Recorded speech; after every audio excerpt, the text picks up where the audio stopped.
Now, Washington mornings on the Mall. 105.9 FM. And AM 630. WMAL. 8:07 on WMAL. Brian Neiman, Brian Wilson with you. We got Larry Kudlow coming on the show half hour from now from CNBC. We'll talk to Larry then.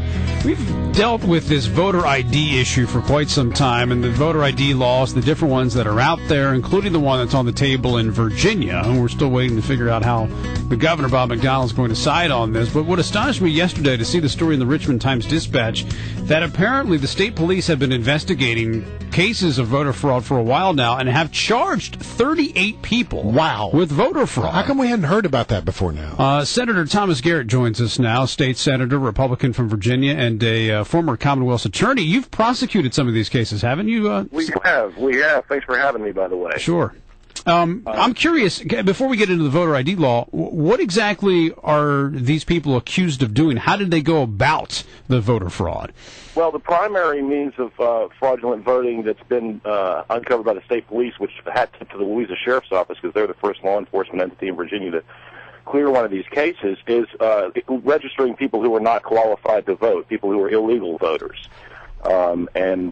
What you do is there's a piece on the voter application that says, I hereby swear or affirm that I am eligible to vote, have not been convicted of a felony, or have had my rights restored. And then if you mark that yes, then you go into the system. And literally the 38 that have been charged are the tip of the iceberg. There are hundreds and hundreds of cases that have been cleared by the state police statewide, including about 80 in the Richmond metro that the Richmond Commonwealth attorney chose not to prosecute until he began considering a run for statewide office. At one point in time, he then decided that it was worth his while, but they've been gathering dust on his desk for literally 3 years now. Now, are the 30 people who have been charged, are you're talking about, are they lying on that registration form? Is that what it is, about being legally able to vote and about being able or not being a felon? Is that where it is, or are people actually trying to say they're one person and voting as another person? No, it's primarily lying about their eligibility. Okay. And what we uncovered when we prosecuted the first two cases back when I was the Commonwealth attorney was that there were organizations who had told the people that we prosecuted not to worry about it, that they wouldn't be prosecuted, that nobody would even check. And I'm afraid that was the case for a number of years. But that's changed now. The sanctity of the vote is probably paramount amongst all things important in America. And any single illegally cast ballot dilutes the strength of the legitimate votes out there, obviously. Well, whose job is it to check what's on the registration form to be accurate?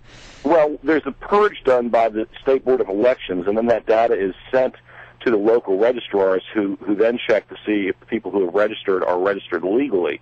The crazy thing is that until this year, and Delegate Mark Cole had a bill that I amended some language in, which will now require, get ready for this, that the purge of illegal voters be done before the election and not after, because heretofore there was no timeline set. So what happened in our case was we had illegal voters, they voted, and then the registrar checked and said, oh, look, those people weren't allowed to vote. So, really ridiculous the way the law had been structured. In what ways were these people ineligible to vote who voted? The two that we had were convicted felons, which would preclude them from being eligible to vote in Virginia. I can't speak to the hundreds of cases statewide, but Bob McDonnell has restored felons' voting rights at a rate that's unsurpassed, literally higher than Kane, higher than Warner. We're just asking that people obey the laws of the Commonwealth when it comes to participating in our electoral process. And so the voter ID law solves all these problems in your mind? Well, it does, but not. People think of the voter ID law as Senate Bill 1 or House Bill 9. There's another bill. It was House Bill 57. Again, it was Cole's bill. And so those two taken in concert will ensure that the registrars get the data from the state board after the registration period is closed. That's 20 days prior to the election, and that they run the purge of the illegal voters from the list prior to the election, which heretofore had not been the law. So that, plus identifying the people who show up at the polls, should do a lot to keep the horse from getting out of the proverbial barn. Let me tell you this. I don't know what the governor is going to do with this bill, but the ID law in Virginia is modeled after the Federal Help America Vote Act. And it's actually much more loose in what it would allow as a form of ID than the Federal Help America Vote Act. Folks, Help America Vote passed the U.S. Senate 92-2. In what year? In what year did that happen? I believe that was 2002. Okay, so it's a relatively recent bill.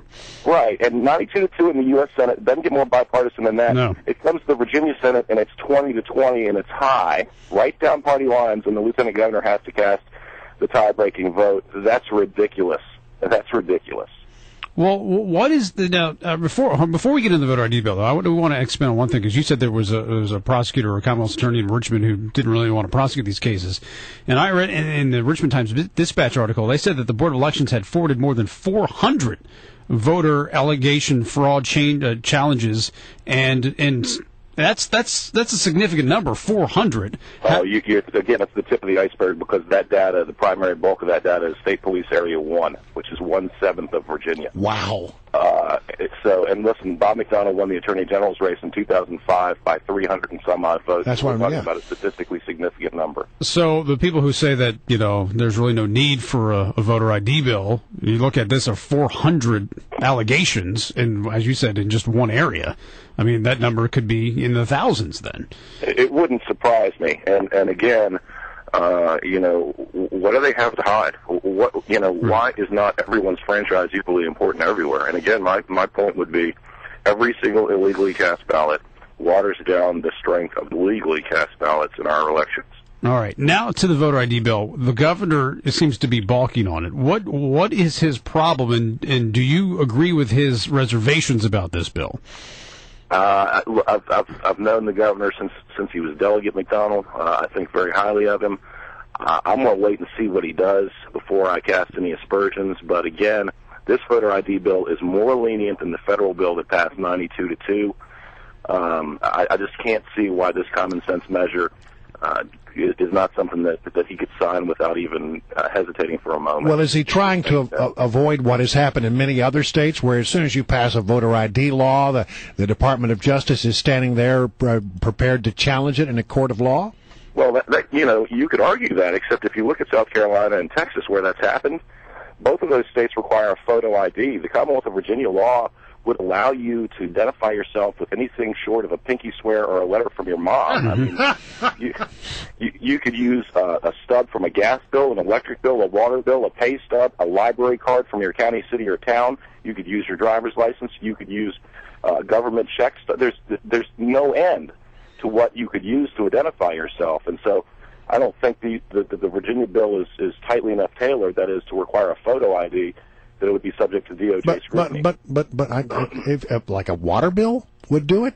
Absolutely. Yeah. Well, but how can you have a water? I mean, anybody can get a water bill. It doesn't mean that they're qualified to vote. Well, this is what we passed on the 20-20 tie with Lieutenant Governor breaking the tie. I mean, that's how loose it had to be.